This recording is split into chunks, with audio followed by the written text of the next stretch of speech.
Gentleman is recognized for 2 minutes. Without objection, so ordered. And I thank the gentleman for yielding. I rise today in opposition to this rule as well as the bill because of the lack of need for this and the disgrace that this has brought upon us. Yesterday, for instance, the Federal Reserve met and they came out and they announced that they would create new money to the tune of $1.25 trillion. The dollar promptly went down 3%, and today it went down another 1.5%.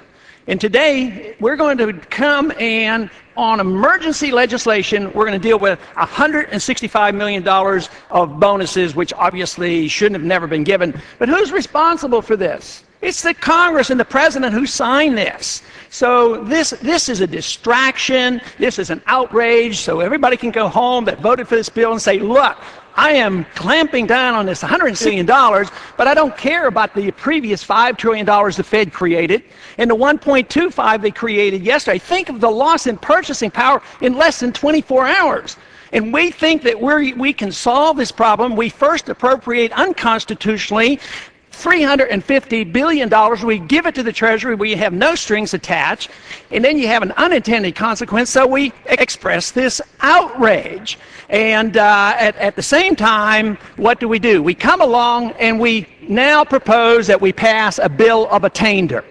So we do things unconstitutional. They have an unintended consequence. So what is our solution? To further undermine the Constitution.